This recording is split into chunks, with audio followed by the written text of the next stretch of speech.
Thank you for joining us. This is our first ever expert research panel.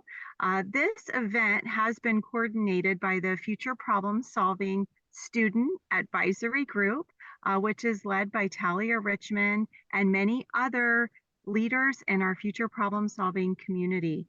They will be hosting the event. They have worked very hard with our experts, finding them, communicating with them, developing questions about this upcoming competitive topic. We are really excited, but mostly we are very proud of the work that they have done. I would like to just very quickly introduce myself. I am the Executive Director of Future Problem Solving Program International. My name is April Mickley.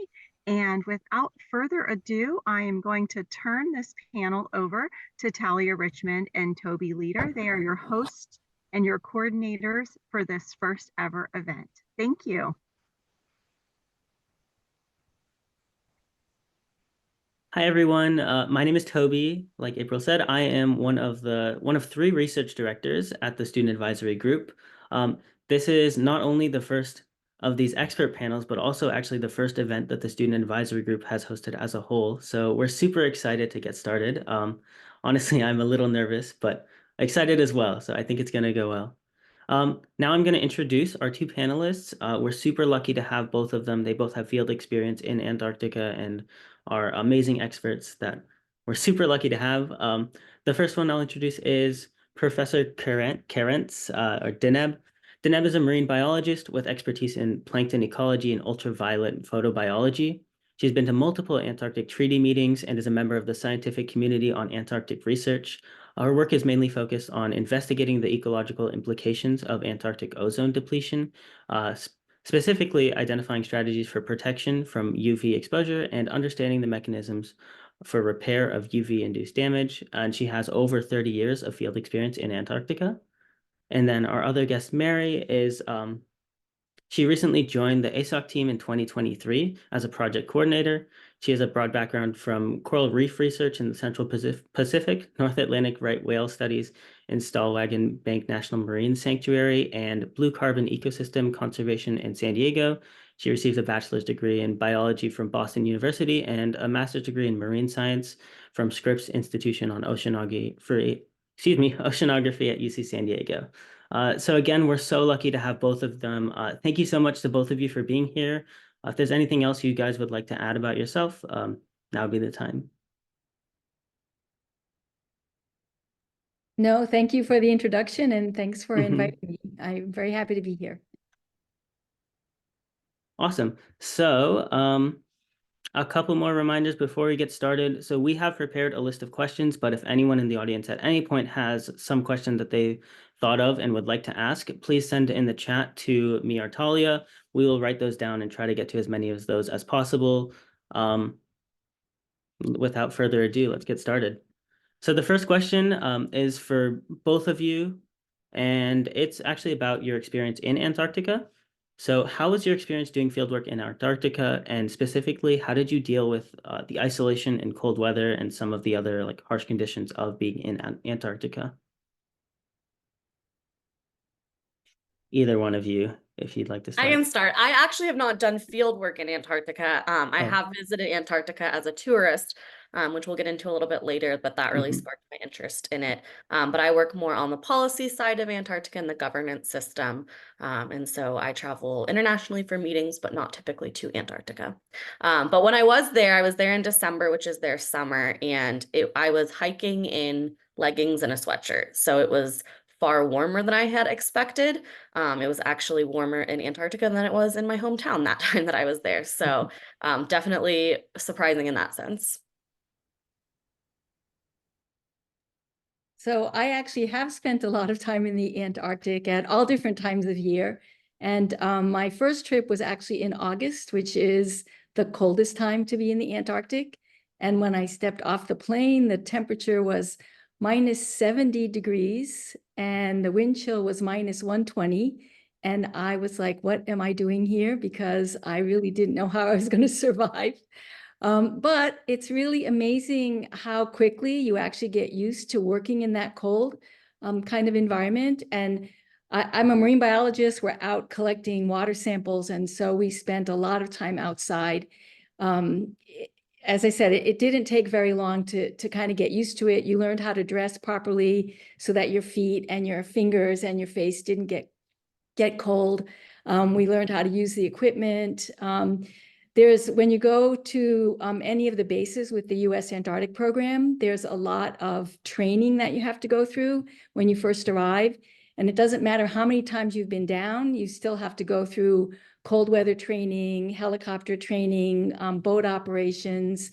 So they make sure that we know how to do a lot of things, and the program really stresses safety. So in terms of surviving in the Antarctic, they do a good job giving us the clothing and equipment that we need. In terms of the isolation, I think you'd be really surprised how much fun it is to be at an Antarctic research base. I think that most everybody that's there has a good sense of where they are. They know everybody's very far away from home. You're seeing everybody every day, breakfast, lunch, dinner, you're meeting people. And so you get to be very close to people very quickly.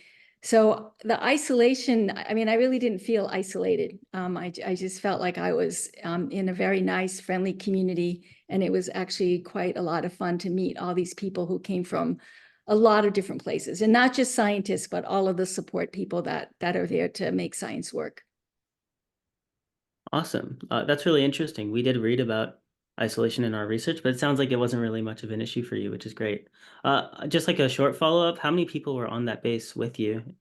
So at the US bases, it varies. So I spend most of my time, well, half my time at Palmer Station, which is a very small base on the peninsula. And I've been there with as few as 15 people and as many as about 35 people. McMurdo Station, which is on the other side, is very large. That's the largest US station. And that you can have up to, well, when I've been there with 1,000 people, I don't think they do that anymore. I think now it's a little bit smaller than that, but maybe 800 or so. During the winter, I think they go down to about 200. Wow, cool. Thank you. Okay, so for our next question, Deneb, this was focused towards you, but either of you could answer this one. This was, since you've been an advisor on multiple Antarctic environmental related committees, what do you feel is the biggest obstacle to progress on Antarctic environmental protections? So well, I think the biggest issue is that it takes a very long time for scientific information to get transformed into policy. And I'll tell you, the first Antarctic treaty meeting that I went to was incredibly frustrating because I couldn't believe how everything got dragged out for so long. And now that I've been going to meetings for a while, I realize that that's just how governments work. And so with the treaty, when something is taken to the treaty as a recommendation for maybe some kind of new regulation, you have to have consensus. And that means that you have to have 100% of the vote for that particular recommendation. And that's not easy to get. So a number of these recommendations that might come forward, which come from the parties, the members of the treaty, they might show up at 3 or 4 meetings in a row. That's 3 or 4 years because they only meet once a year before it actually gets passed. So that, I think, is really the big obstacle. Is everybody's interested in the science, they want to hear about the science, but getting that into an actual regulation is a big issue. And then the other part of it, and I think people probably may not understand this, is even if the treaty agrees on something that has to be put into effect, the treaty has no way to govern that. There's no way for the treaty to police it. It's up to the individual countries then to go back and have countries make laws so that the laws of the country can be used to actually make sure that those regulations are abided by. So it's really, I think that you're going to find this almost in anything. It's just the way governments work. It's just not fast. Is the group familiar with how Antarctica in general is governed and what the treaty system is? So I think everyone here has done like a different amount of research. So I think if you'd want to like give a short explanation about that, that would be great. Yeah, absolutely. So the Antarctic Treaty was signed and it developed the Antarctic Treaty System, and the original signers of it became members. And then to become a member of the treaty system, you have to prove that you're doing significant research that adds to the science in Antarctica, and jump through a couple of other hoops as well. And so it is now broken into the Antarctic Treaty meetings, which take place once a year and rotate between the countries that are members of the treaty. And then the CAMLAR meetings, which is the Commission for the Conservation of Antarctic Marine Living Resources. And so the way that I like to think about it is the treaty meetings handle the laws of everything and the rules of everything. And it handles a lot of the non-living things, tourism, climate change, things like that. The CAMLAR meetings typically handle things like fisheries management, species, things like that. So that's a very vague, broad overview of it, and doesn't go into the exact details. But those are kind of what when we're talking about these meetings or these treaty systems, that's what we're talking about. Cool. But I'd also Thank you. point out what Deneb was saying about the science. It's all of the decisions are based on best available science, which is different than every single piece of science that could possibly be collected. So there's a struggle of even convincing a lot of members that this is the best available science. And yes, it's not the complete science, but that science isn't available because research in Antarctica is so difficult. Wow, that's interesting. Makes sense. Thank you. So the next question is also for both of you. If climate change and Antarctic misregulation continues at a pace similar to what's happening today, what would you expect Antarctica or even the world to look like 30 years from now? Yeah, I think the biggest thing is sea level rise. There's a lot of ice in Antarctica, and a lot of ice has the potential to melt.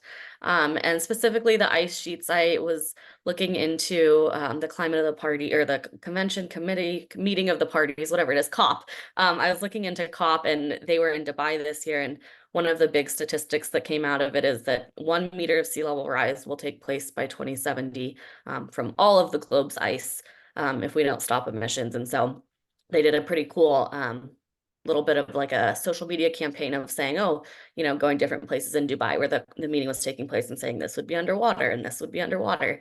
So sea level rise is obviously a huge part of it. The Antarctic ice sheets as a whole cover more than the size of Mexico and the US, and melting of those ice sheets could lead to over 200 feet of sea level rise. So there's a lot of water there that's ready for sea level rise. And it is kind of a negative feedback loop in the sense that as the water warms, the sea ice melts. Ice actually reflects heat back into the atmosphere, so it helps keep our planet cool. When that ice is melted, you have the ocean, which absorbs heat, which helps warm things. And so it's kind of this negative feedback loop that as we're losing sea ice, not only are we losing the ice and leading to the sea level rise issues and various things like that, but we're also kind of removing this natural cooling system that the Earth has in ice areas. And then sea ice is a huge key part of biodiversity. Emperor penguins depend on it, krill depend on it, and so there's biodiversity loss issues as well. Cool, thank you. Deneb, did you have anything to add? I would echo the same thing. Those are the important aspects. And the one other thing that will happen as the ice sheet starts to melt right now, most of Antarctica is actually below sea level because there's so much ice pushing down on the continent. So the continent will look different when that ice melts, and it'll rise up, and there's huge mountains that we just don't see that will become uncovered. Wow, that's interesting.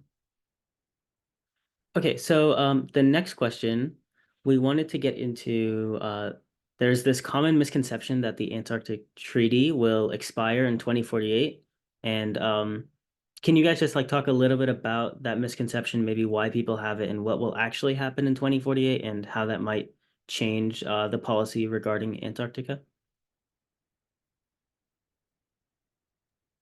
So I think the reason that people have that misconception is because when they wrote the treaty, they originally had set it up so that it would get reviewed in 30 years.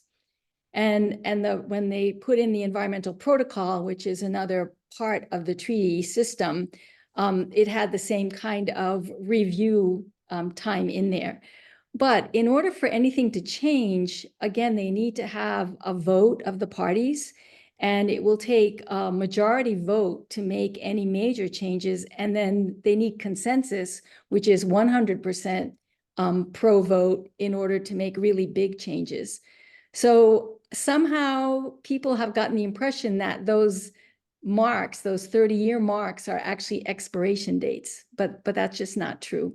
And it's just one of those things that once it gets out there on the internet, everybody believes it. So I don't think you're going to see the parties agreeing to dissolve the Antarctic Treaty anytime in the near or the far future.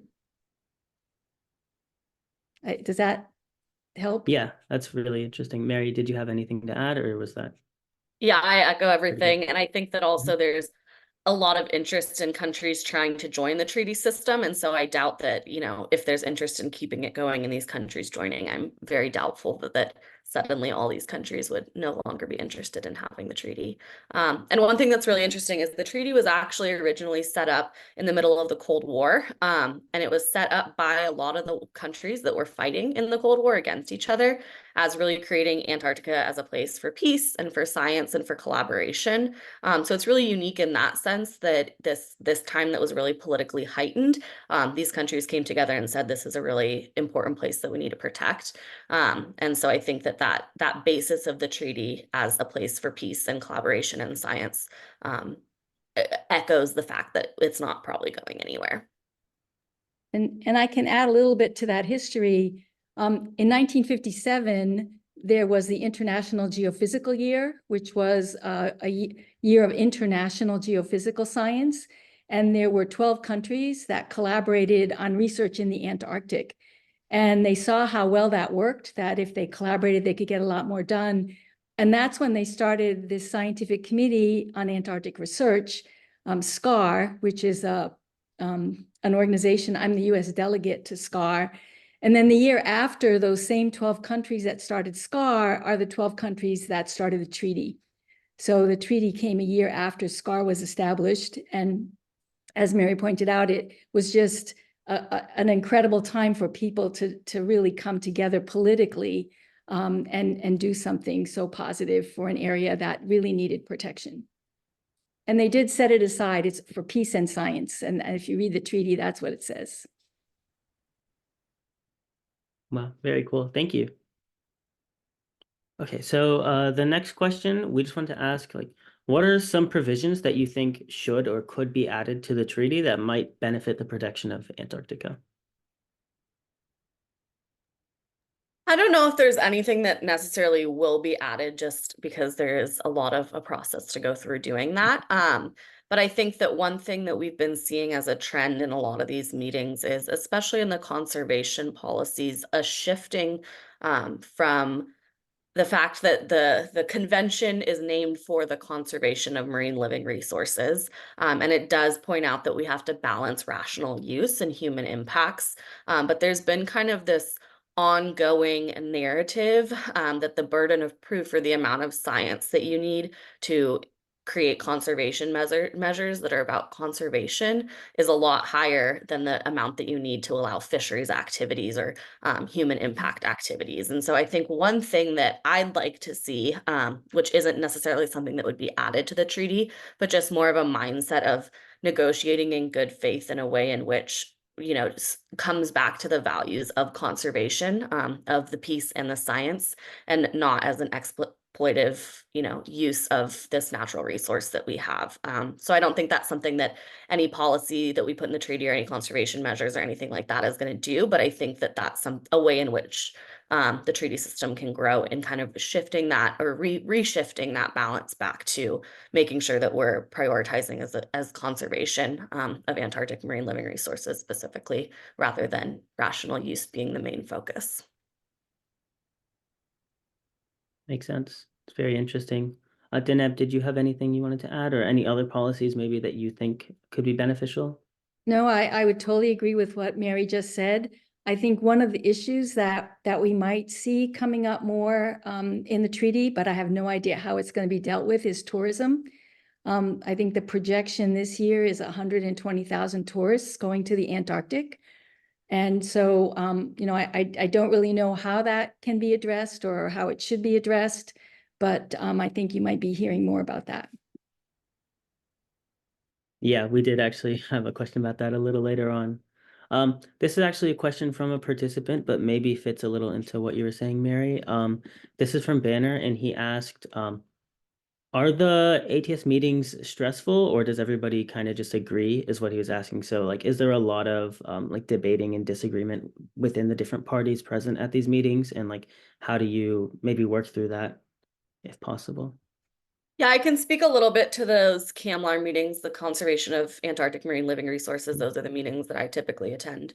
But it is very interesting because each country or member comes in with kind of their speech that they are ready to give, that they've prepared back home with their different, departments in the government and in their science fields. And so for me, my first CAMLAR meeting was really surprising in the fact that, we open up an agenda item, everyone reads their little prepared speech, and then it's like, well, there was no consensus, so we're going to move on. So a lot of the actual negotiations don't take place on the floor of the meetings. They take place in bilateral meetings between two members, or in kind of informal conversations. And so that was, I think, the biggest surprise to me, is that the meetings were they're very regulated. They're long hours, and they're long meetings, but it's a lot of it is doing the pre-work. And once people show up at the meeting, they know most of what they're going to agree and disagree on. And so it's figuring out how before those meetings we set ourselves up in a way that gets things done at the meetings. Oh, that's very interesting. Did you have anything you might want to add to that, Deneb? I would say that the Antarctic Treaty meetings operate in much the same way. People know before they come what they want to say, how they're going to vote, and then there's a lot of discussions during lunch and dinner and coffee hour, and people kind of try to hammer out the differences and compromise on things. So it is the same sort of situation. Interesting. Good to know. Okay, this next question, I'm not sure if maybe if Deneb, if you've done some research into this, this is like a little bit different than what we've been discussing so far. We read in some of our research about a species of sea squirt that actually produces like this cancer-fighting chemical. So do you know anything about this, or maybe if there's any other Antarctic species that produce like similar chemicals that have medicinal properties that could be utilized? Actually, I do know something about this. So there are a number of Antarctic species that have been discovered that contain compounds that have anti-cancer or antiviral activity. And there are researchers in the US at University of Alabama in Birmingham, University of Southern Florida, who are working on this and have had funding for years, where they go down to the Antarctic and they collect organisms and they test them to see what kinds of compounds they might contain. And when they find a response from they literally grind these organisms up and put them in with cancer cells to see if there's any response. If there's a response, then they actually try to identify exactly which compound in the organism is responsible. So there have been, in addition to the sea squirt, I know there's some sponges that have been found. There's some algae. And in many cases, it's not the actual big organism that we see that's producing these compounds. It's bacteria that are associated with the organism. And so there's a lot of work being done. And this is actually something that's done all around the world. They collect marine organisms and they test them for these antibacterial, antiviral, and anti-cancer kinds of activities. So if you just Google Antarctic and cancer, you'll probably find a whole list of references. Mm-hmm. That's really cool. Is it like invasive for the environment to utilize those compounds, or like do this like if we were to figure out one that works consistently, would there be a way to maybe cultivate that bacteria outside of Antarctica so we wouldn't be like invading the environment?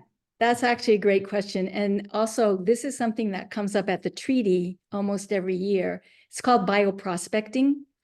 And what they typically want to do is they want to be able to identify the compound and then find a way to maybe grow that. So if you find the compound, you should be able to then identify the gene that makes the compound. And then you can take that gene and clone it into a bacterium and grow them in large batch cultures. So you can actually artificially produce the compound. But the first thing is to find where's the novel compound that can actually have that kind of anti-cancer or antiviral activity. So the intent is not to go down there, find an organism, and then harvest it out of the Antarctic. Mhm. The intent is to just identify the compounds and then find a way to synthesize them in a lab or in a factory or on mass scale. Cool.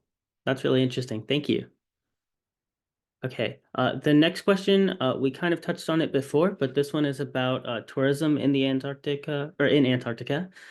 We've done a little bit of research into tourism and how it can have pretty harmful effects for the environment, but to a certain extent, it also raises awareness about the issues in the environment.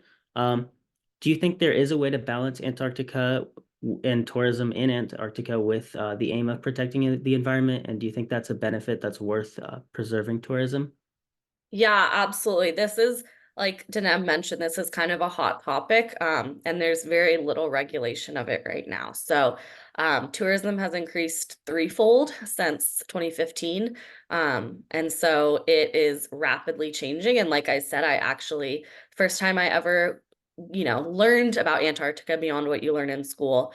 Mind you, I have degrees in science, so I've learned probably a little bit more than the average person about places like Antarctica, was on a tourist trip though, with my mom. And so I think that I have seen really the power of seeing this incredible place that's really like nothing else in the world.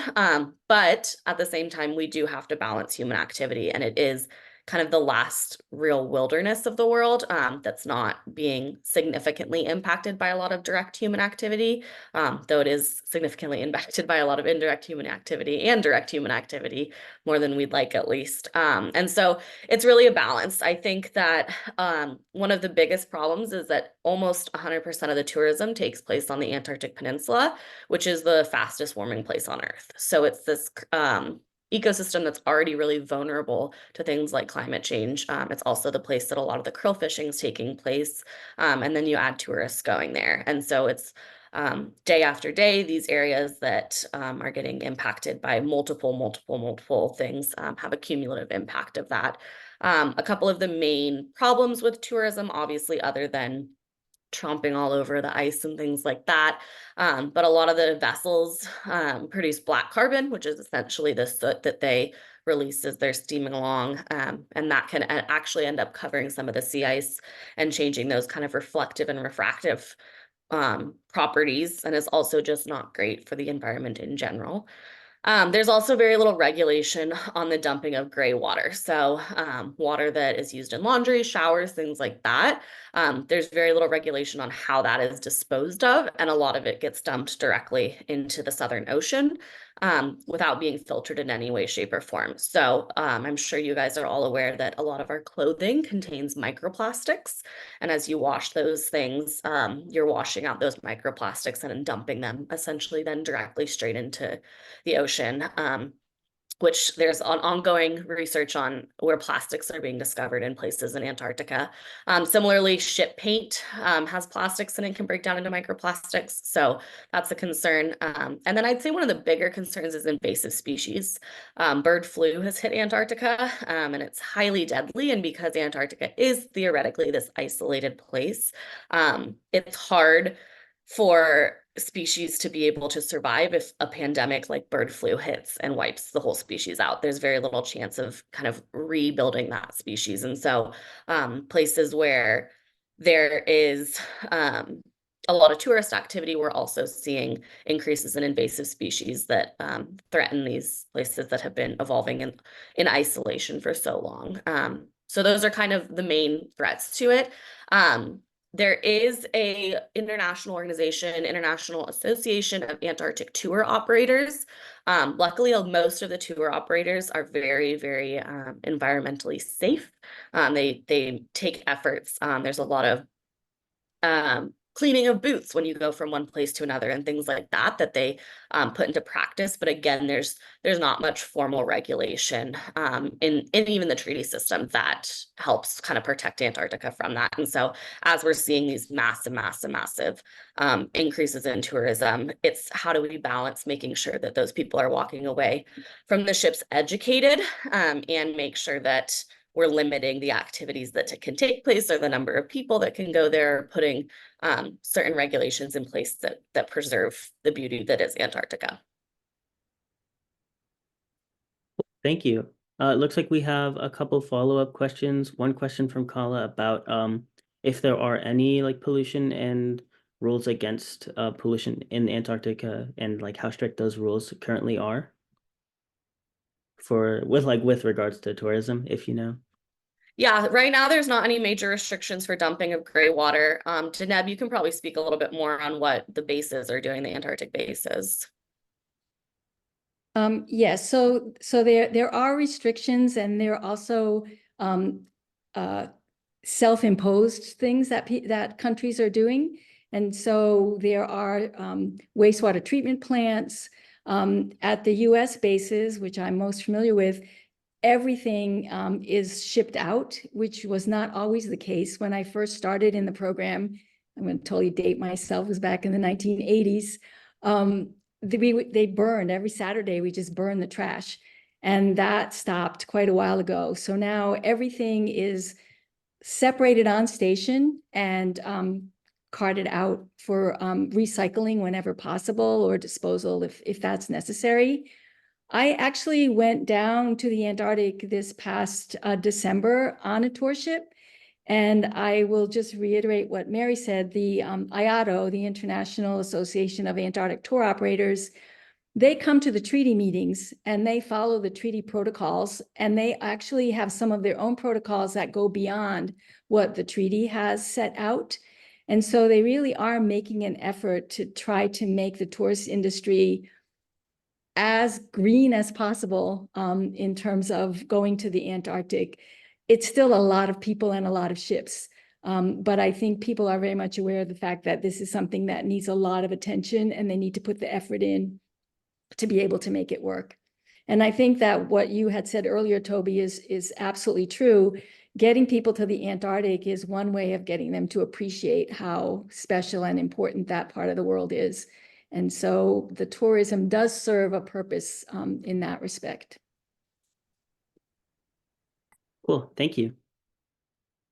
Okay, so our next question, this one was maybe for you, Deneb, and I think focused on part of your research, which was about the depleting ozone layer. And it's if you think this will be like a larger problem within Antarctica in the future.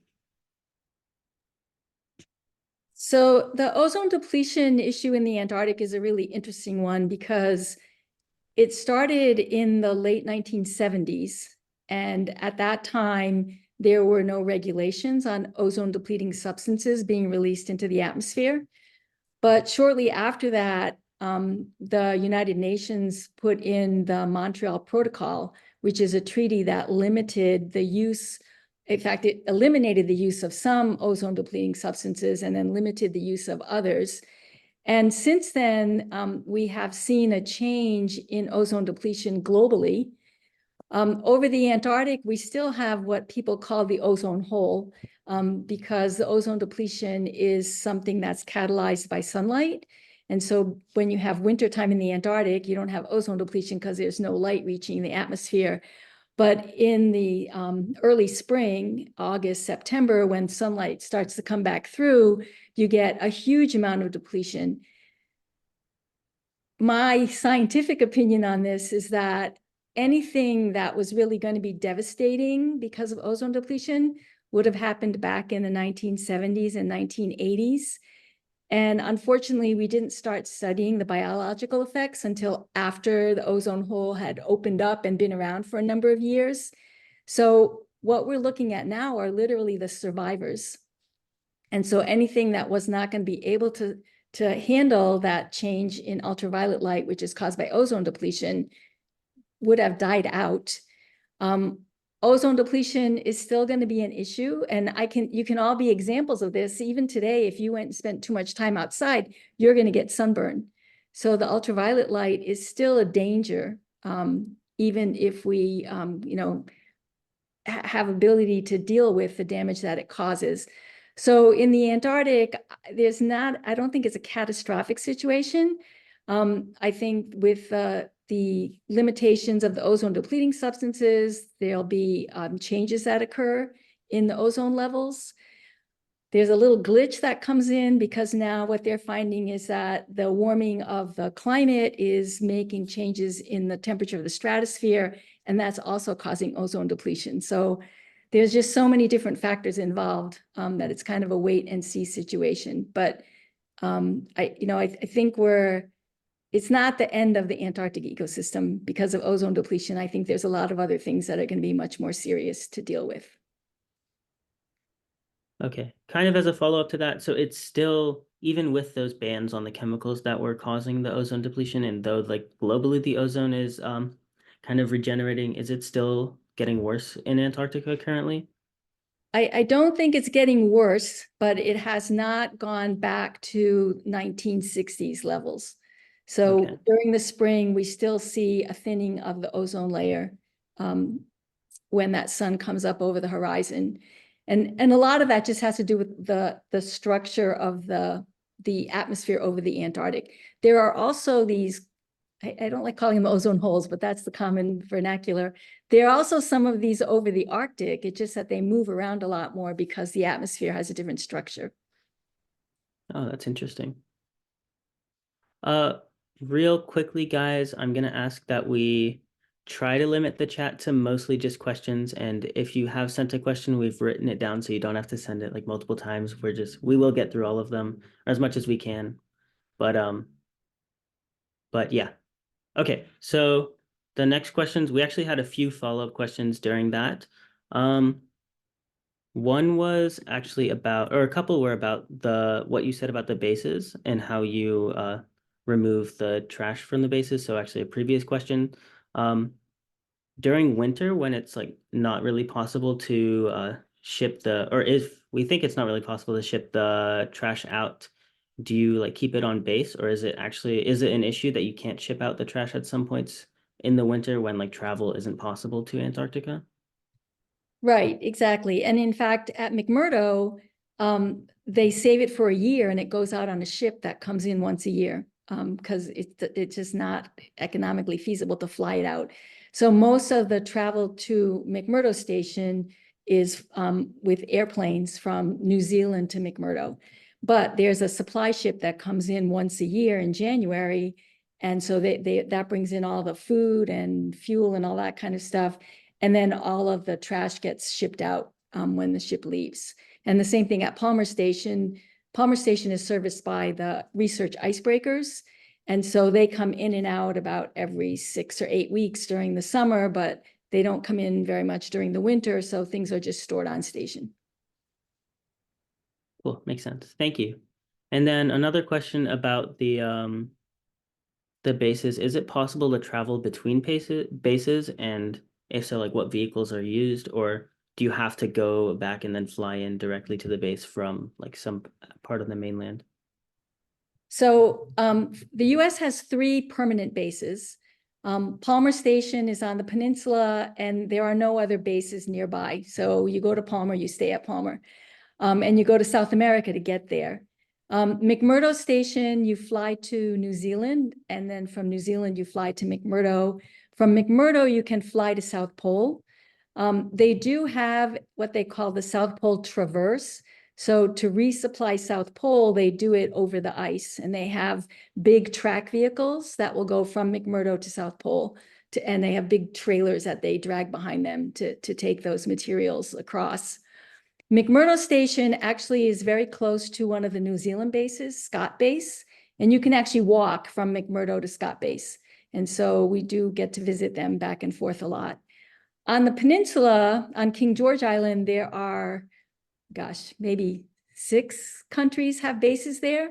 And I think many of them are within walking distance, so you can visit from one station to the other. And some of those stations actually have families living there. And so it's a very different kind of situation than if you go to one of the other research stations where it's all scientists and logistics support people. Even between countries, you're able to go between bases, like if it's owned by a different country? Yes, so the way the treaty is set up, anybody can go anywhere in the Antarctic. You have to have permission to enter a building, but you can actually go onto the station without any problem. Interesting. Cool. And then those families living on the bases, is that families of researchers or? No, it's mostly military families. So a lot of these bases, not military defense, but they have military people that are on station doing things like meteorology, taking care of transportation. You know, for us, like at McMurdo, it's the Air National Guard that flies us down. When I first started, it was the Navy that actually ran parts of McMurdo, and then they gradually phased them out. The families, there are some countries that have sent family, you may have read about this, that had sent families down there early on to actually have children born in the Antarctic so that they would have citizens. So there's a little school on King George. So some of those families are there because somebody in the family, one of the parents, is working. Cool, very interesting. A couple more questions in a similar vein. A few people are asking how many bases there are in total, if you know that number, and then which country has the most bases in Antarctica? If you're sure. If you don't know, I'm sure we can Google it as well. I can make a guess. According to a quick Google search, it is you. 70 permanent research stations, which represent 29 countries from every continent on Earth. Cool, thank you. Okay, so our next question, for either of you, since all of the oceans meet at the Southern Ocean, aside from rising sea levels, how else could climate and pollution damage in the Southern Ocean affect other oceans around the world? Other than just like the obviously rising sea levels, are there other effects?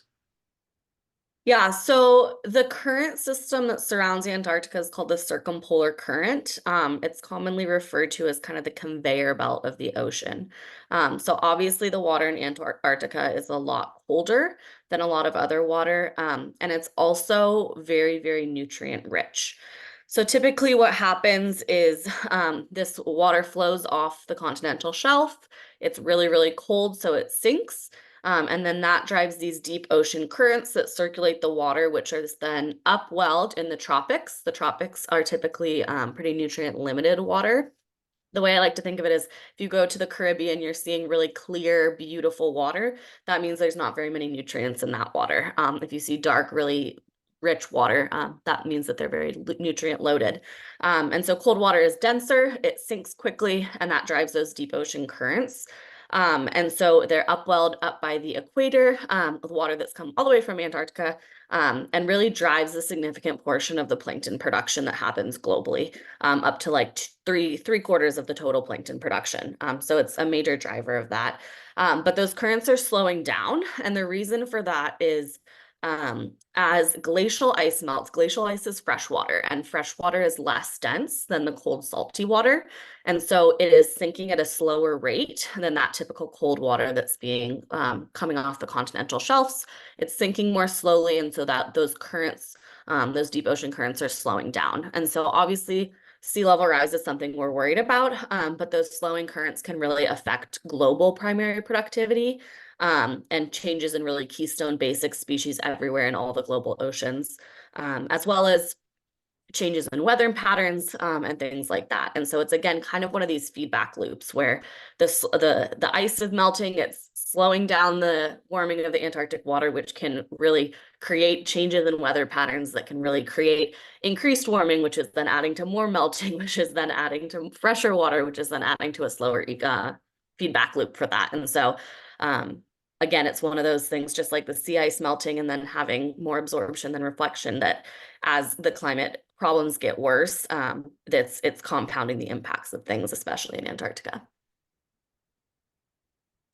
Wow. So given that these things will continue to get worse and like speed up over time, since like you said, it's a negative feedback loop, is there like a point where like we have to do something by this point, or it's kind of irreversible and the damage has been done? Like, is that something that Yeah, is I think discussed at all? it is discussed and there's a lot of variability. I know that at the most recent COP, they kind of came out and said, if we get above 2-degree warming, it's irreversible changes. And so really pushing to limit warming to 1.5 degrees Celsius. But again, a lot of these things change at a time scale that is significantly longer to recover than it is to cause, especially if we talk about ocean acidity. Even if we stop all emissions today, the acidity is going to continue to increase until for hundreds or thousands of years after. So now is the time to act. The time to act was yesterday. The time to act was 20 years ago. The time to act was 100 years ago. But I think that really those kind of statements of 2 degrees is gonna create catastrophic, irreversible impacts. Is kind of what is coming out more and more so. Wow, interesting. Okay, our next question was about the Antarctic krill population, and we also talked about this a little with the gray water being released and how that's harming the krill population. So both as a follow-up to that and just in general with climate change affecting the krill population specifically, how could that affect the entire Antarctic ecosystem as a whole?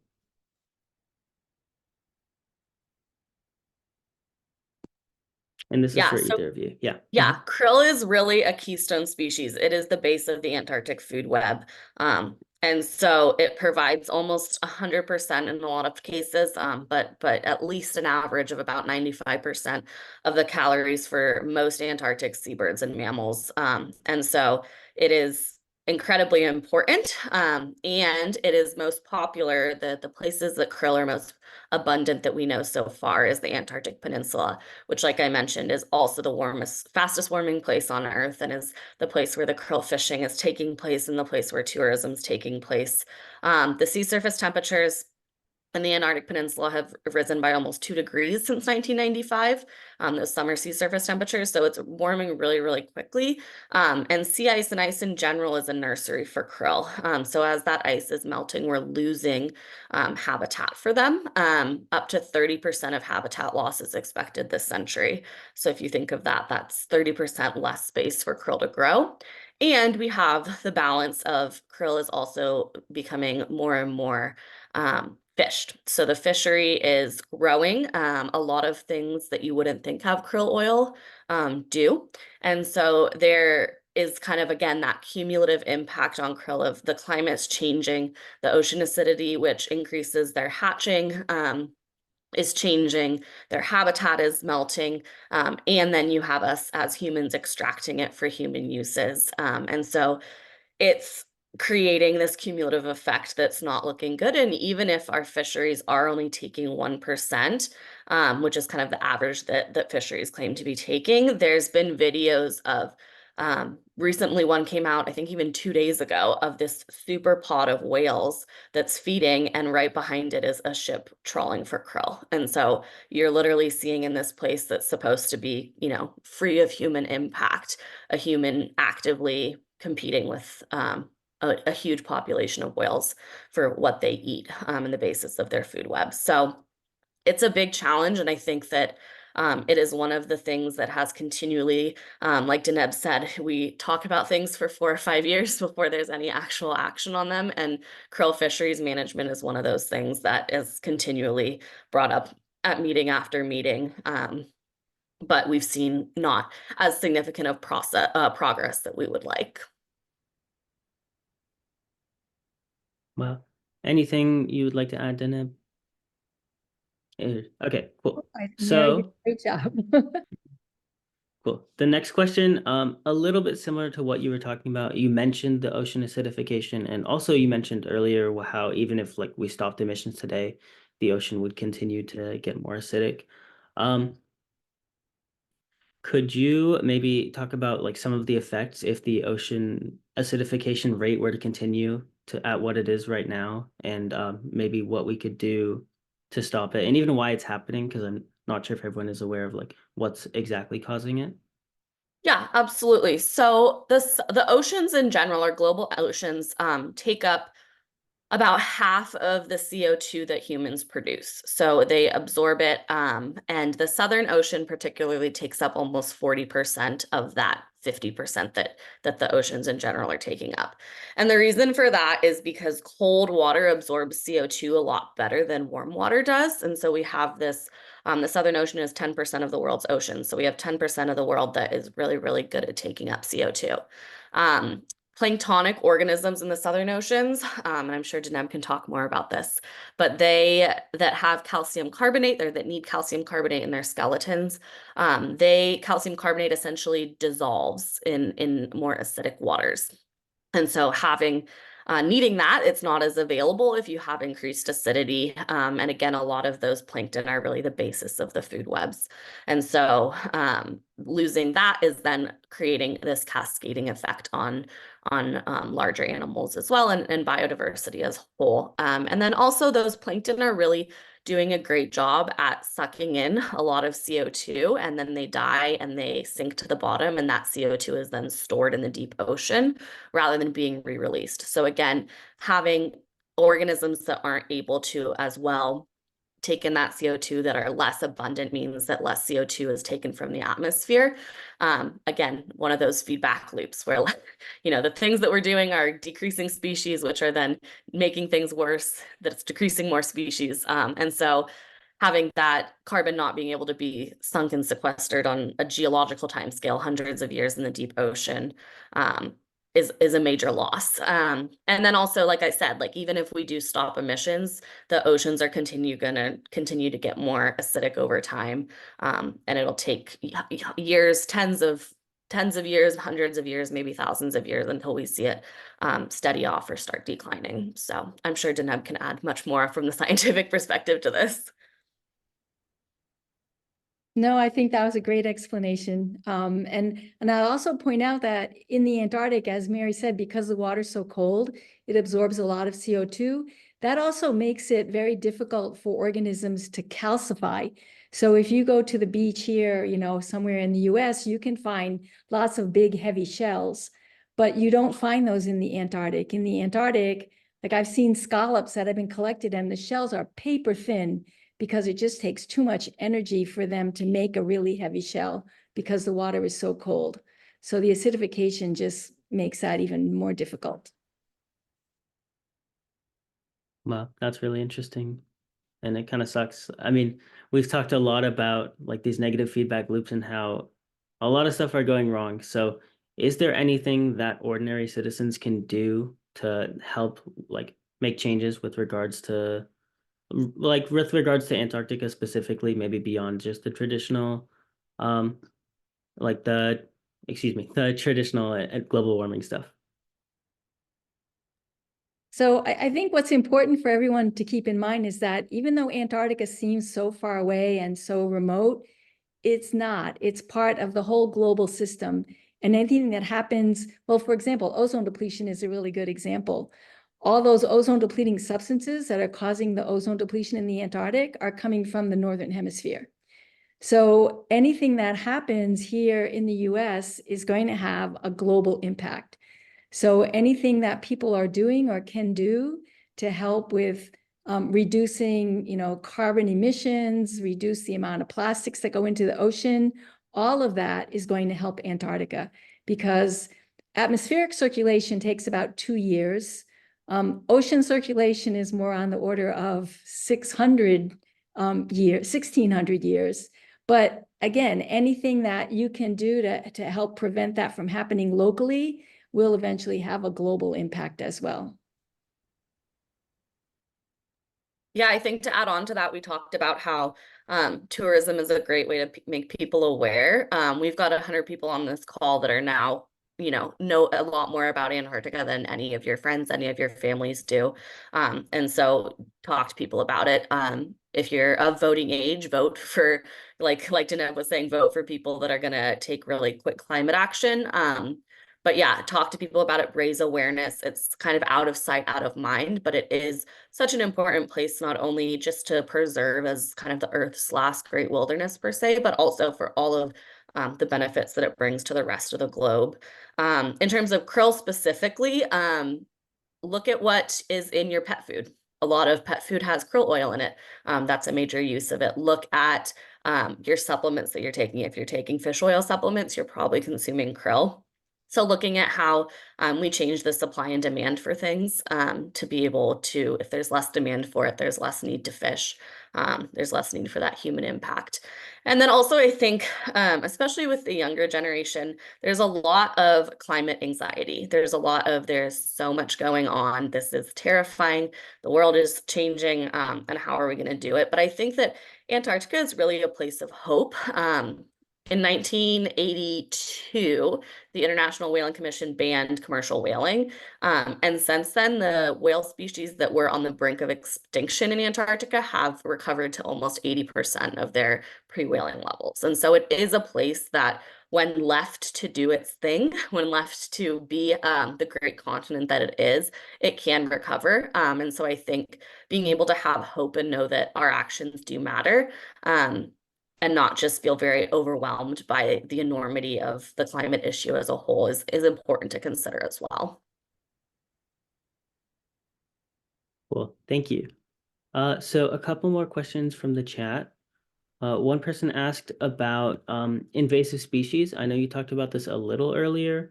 Are invasive species something to be worried about in Antarctica? I know obviously it's a very harsh, very harsh conditions that would be hard to survive in, but still, are those something you worry about, or is it more so like viruses, like what you were talking about earlier? So it is a big concern, and there's two aspects to that. There's the organisms that people will bring in.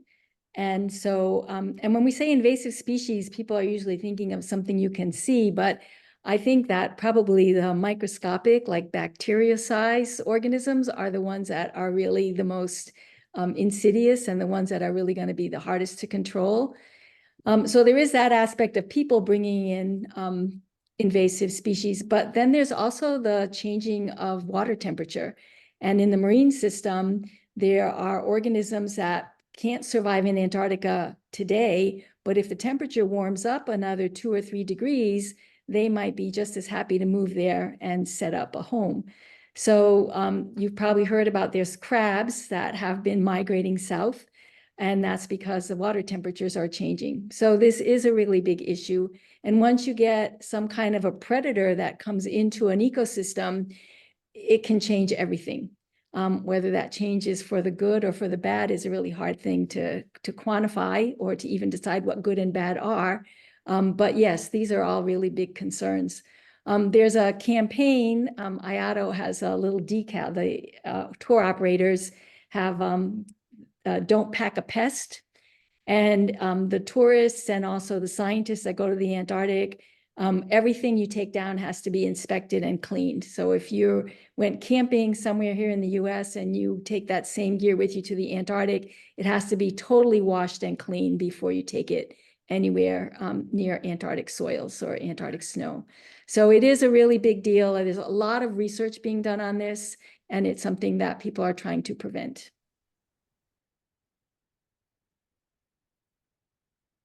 Mary, would you like to add anything to that, or?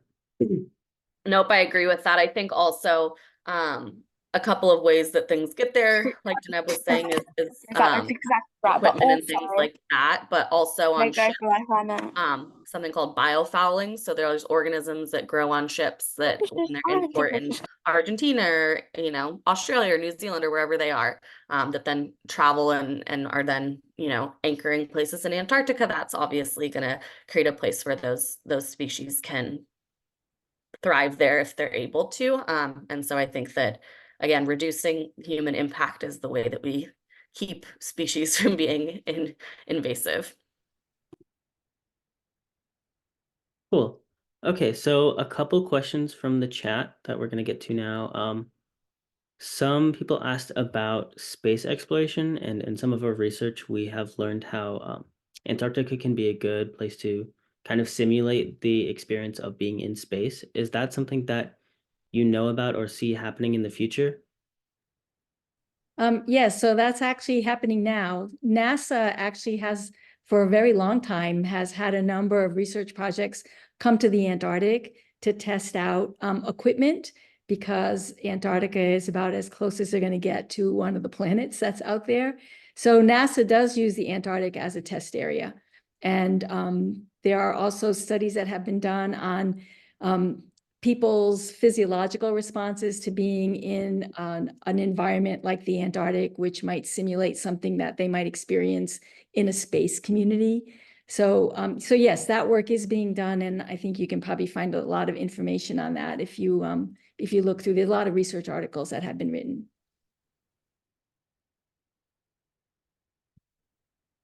Cool. Anything to add about that, Mary? Okay. Are there any, like, would you say negative impacts environmentally to that kind of work, or are they also like environmentally conscious about how they're conducting in Antarctica? So any research that's done in the Antarctic through the US is all handled by the US Antarctic Program, which is through the National Science Foundation. So any research project that goes down, we always have to fill out a lot of forms in terms of what kind of environmental impact that project is going to have. And the project needs to be approved. And the approval is based partly on people reviewing those environmental impact statements. We have to literally describe what we're going to do. What are the physical impacts on the environment? Are we going to generate any hazardous chemical waste? So all of that is vetted before your project is approved to go to the Antarctic. So yes, they are carefully scrutinized. Cool. Okay, so another thing that a few people are requesting is about mining in Antarctica. We have like read about there being a lot of natural resources that a lot of countries want in Antarctica, but also that it would be very harmful to the environment if that mining were to occur. So do you think that there's a way to mine those in a way that's environmentally friendly? And also, is this a point of contention in some of those Antarctic Treaty meetings that you guys have both been to? So first of all, I don't think anyone has an economically feasible way to do mining in the Antarctic. I think the cost of doing the mining is more than what they would make in any kind of profit from that. Mining does not really come up as a topic in the treaty meetings. The treaty bans mining operations. And as far as I know, no one has yet tried to change that. So I just don't see that being something that's going to come up in the very near future. Yeah, to echo that, it would require, again, 100% consensus, which is not likely to happen. Why is it not economically feasible? Is that just the difficulty of like getting the equipment to Antarctica? And if you could talk a little bit about that. Sure. I mean, working in that kind of an extreme environment is very challenging. It just would take a lot of money. The effort to get the equipment there, traveling to the Antarctic is not that easy. They're not going to be able to use any of the research bases as kind of like a base for them to work out of. They would have to create their own infrastructure. Even getting ships down there, I just don't see that at this point being an economically feasible thing for people to do. Makes sense. Of course, I'm not in that industry. I'm just assuming that's the case. Yeah, thank you. Let's see what other questions we have from the chat. Oh, this was one about the crack in the ice in Antarctica. I've never actually heard of that. Is that something that you know of or is an issue? There's always cracks in the ice. Is this a specific one that just happened?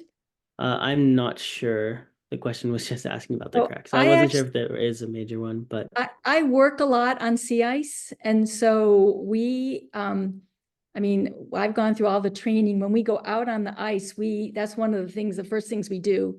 We go out, we try to figure out if there are cracks in the ice, and we set out a flagged path trying to avoid the cracks.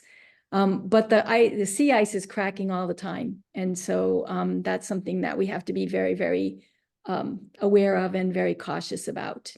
But this might be referring to some specific crack in some giant ice sheet. I don't know. Yeah, I'm not 100% sure as well. Are those cracks like directly related to climate change, or is this something that just normally happens in Antarctica?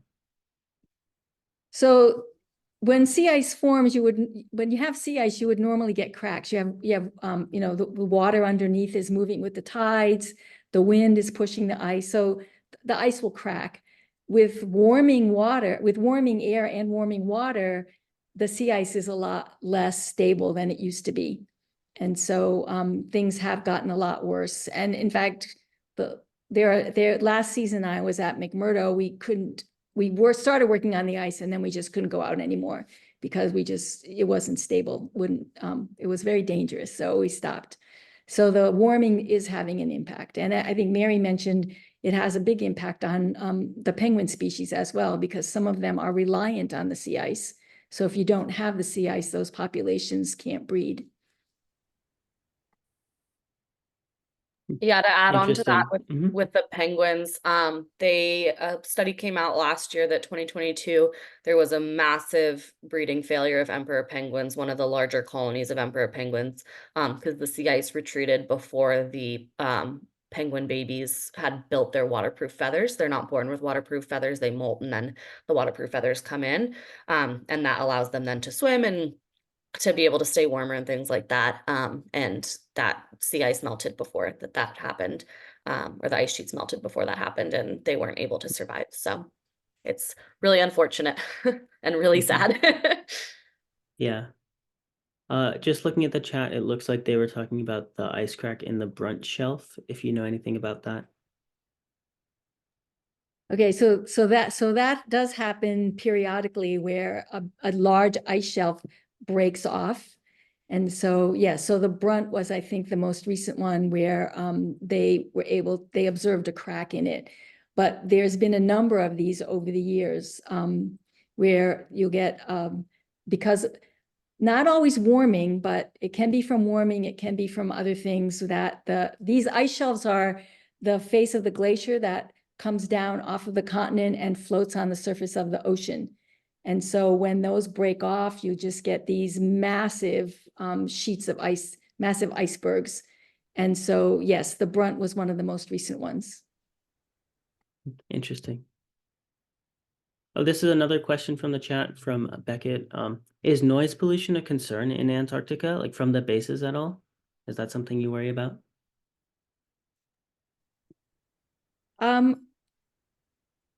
I think the ships are probably a bigger source of noise pollution than the bases. The bases certainly are not quiet. They all have generators running. But I think that the number of ships that you see in the Southern Ocean would be of concern. And then the issue of acidification is also affecting sound travel in the ocean. And so that's just another issue. I mean, we talk a lot about how acidification affects shells of organisms and things like that, but it also affects the speed of sound. And so for organisms that rely on sound for communication, we don't know what the impact is going to be, but it's certainly a potential problem. That's very interesting. Okay, Mary, this is a question I think more so directed towards you. What led ASOC to be the only NGO able to observe the Antarctic Treaty meetings? Yeah, so like I said, those two different types of the treaty meetings and then the CAMLAR meetings. ASOC was founded in 1978 and has really been the only environmental NGO that focuses on only Antarctica. So we're a coalition. We have over 20 coalition members that all in some capacity work on Antarctica. Everything from people who study seabirds, people who focus solely on whales, people who focus on general climate issues. And so what we really do is bring together kind of all of these voices alongside, scientists that we are in partnerships with and represent them at these meetings. We were a big part of 1991 getting that Madrid Protocol or not the Madrid Protocol, the Environmental Protection to the Antarctic Treaty Protocol in 1991, and that was the year that we were invited to observer status. So there's the consultative parties or the members, depending on which meeting you're at, they have a different name, and those are the countries, those have voting rights, and then there's observers. Those are non-consultative parties or observers, and those can attend the meetings. They can make statements in the meetings, but they do not have voting rights. They can't block consensus, and they can submit background papers and things like that. So we are an observer, and one of the benefits of being an observer is, like we were talking about earlier, a lot of the nitty-gritty stuff happens at the coffee breaks, at the lunches, at the dinners. And so being able to be on the ground and have meetings with countries, have meetings with different individuals and heads of delegation allows us to really advocate for things as the meeting's taking place. But of course, we do a lot of intersessional work as well, since so much of what happens at the meetings is what's been happening for months and months and months before the meetings. Cool. Are there other organizations with that observational status like what you guys have? Yep, yeah. So IATO attends the meetings. There's a couple of industry Krill experts that attend the meetings. SCAR attends the meetings. So there's different non countries that attend the meetings. But again, they have to be invited, and they have more of an observer status than a voting status. And it's interesting when there's people in the queue to talk during the meetings, the observers always end up being last. So a lot of times we'll, say, okay, we're going to say something on this, and then the topic changes wildly while all the consultative parties are talking, and then it comes back to us and we're like, oh, never mind. Interesting. Cool. So this is another question directed more towards you, Mary, but again, either of you could answer this one. This is about marine protected areas, and if you think those are an effective method of like conserving the Antarctic environment, and if they actually make a difference to to areas that aren't within those protected, or areas that aren't protected, if it does make a difference in those ones. And also about how the MPAs are enforced when there isn't like an official government in Antarctica. And Yeah, absolutely. Lots of great questions. I think that marine protected areas are a really great conservation tool that can be used, but they're not the end all be all. They're not the only thing that we need to be doing. They're particularly important in places where you have those combined impacts of multiple things. So for example, when we have that video of a superpod of whales feeding with a krill fishing vessel in the back that we know is taking place on the Antarctic Peninsula that's warming faster than anywhere else in the Earth, that's a place that we say, okay, how do we protect this in a way in which we're minimizing as many human impacts as possible? CAMLAR agreed to create a representative network of marine protected areas in Antarctica in 2012. And the first marine protected area was declared in 2016. So they were very timely on getting that done by their 2012 deadline. And none have been developed since. We've been in a stalemate situation. There's proposals for multiple marine protected areas. But different, again, going back to that best available science versus every single scientific question you could answer, different, interests in countries that are krill fishing and toothfish fishing and different things like that, that would, it would impact them economically. But these marine protected areas, like I said, they're places that are really, really vulnerable to compacting impacts or compounding impacts, and thinking of ways that we can increase resiliency. Some of the areas that are proposed have areas specifically for fishing that are more resilient, have areas for scientific research, different things like that. But in general, these marine protected areas are also a really great natural laboratory for scientists to be able to say, okay, within this protected area, how are things operating? And then how are things operating in places that aren't protected? And how does the different levels of protection or the different levels of human influence actually change that? In terms of enforcing them, there is no formal government per se, but the agreements at CAMLAR are legally binding, and they're ratified into countries' laws and our international agreements. And so one of the things that we work on ASOC is really making sure that we're also paying attention to making compliance policies. So looking at things like port inspections once ships are porting with things that have been taken out of Antarctica, and looking at, are we tracking things correctly? Looking at our vessels reporting their location in real time so that we're able to see, okay, they're spending a lot of time in this marine protected area. That looks like fishing behavior versus just transiting through there. And so getting things like that passed is obviously not the same as having, you know, a cop doing a speed check on the side of the road, but it certainly puts a little more pressure on countries. And then there are so many ships in Antarctica now that there's a lot of kind of peer pressure individually. There's a couple of organizations that go down there that just have the mission of catching people that are fishing in the wrong area. And the countries are all kind of operating where it's able to be fished is a pretty limited area. And so chances are you're going to see another ship. And so there's a lot of kind of tattletaling in that sense. And so all the ships also have to go through getting approval, ending up on a list that they're allowed to fish. There's catch limits that, again, those port inspections help enforce. So there's a lot of compliance things, but it is challenging because there is no, you know, it's a slap on the wrist. It's not, or you're not allowed to fish there anymore. But if they weren't following the rules in the first place, chances are they're not going to follow the rules once you tell them anything different. And so it's really coming back to that these countries have all agreed that the purpose of Antarctica is for peace and science. And so bringing it back to that and making sure that we're, honoring the original intention of the treaty. Cool. So a couple more questions from the chat.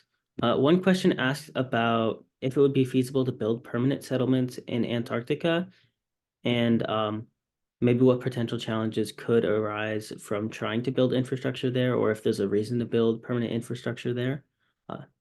If either of you would like to answer this.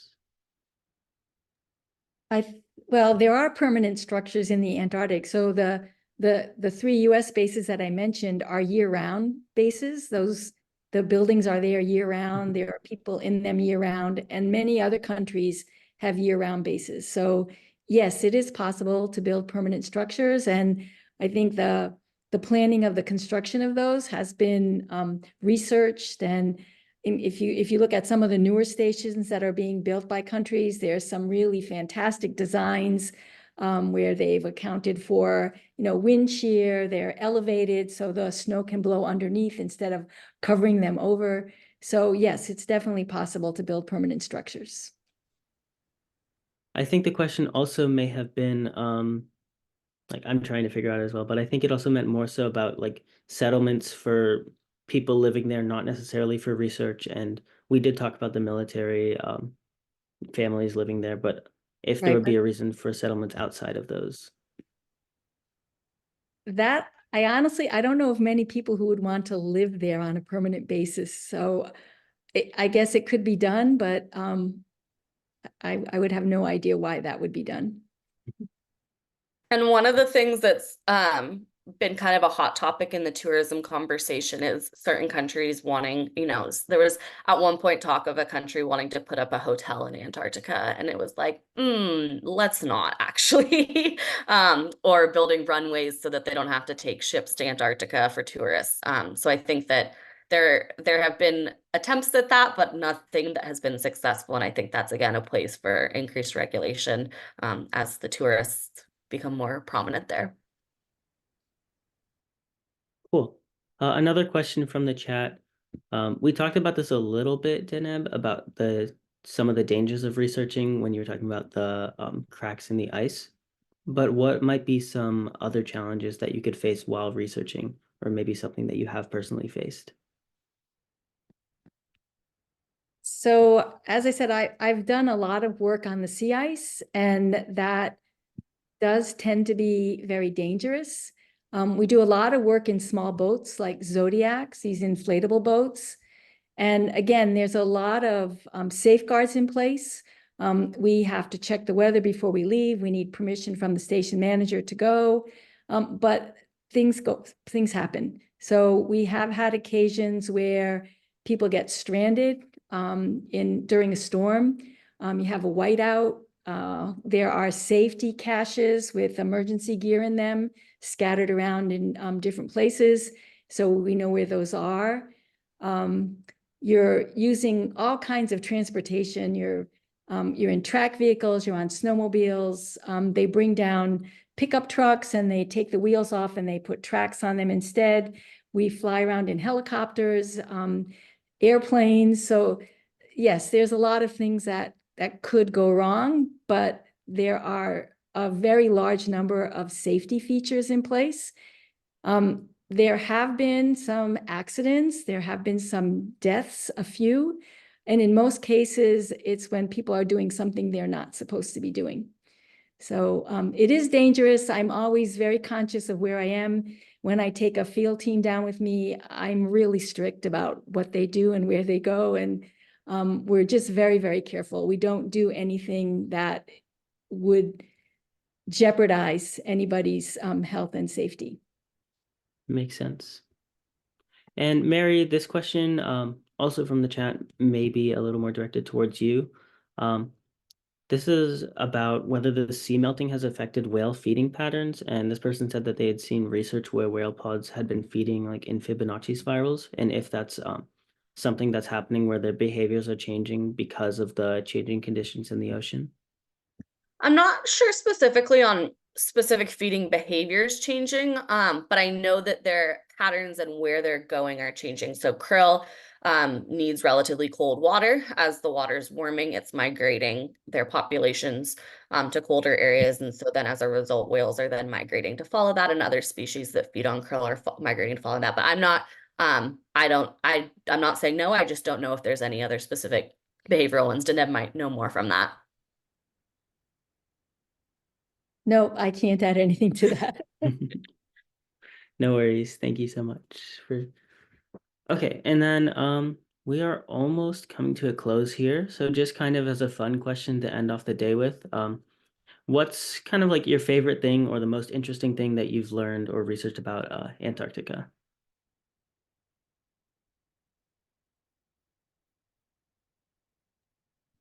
Well, I guess for me, my first trip to the Antarctic, I thought was going to be my once in a lifetime opportunity to go to the Antarctic. And it just sort of turned into a career.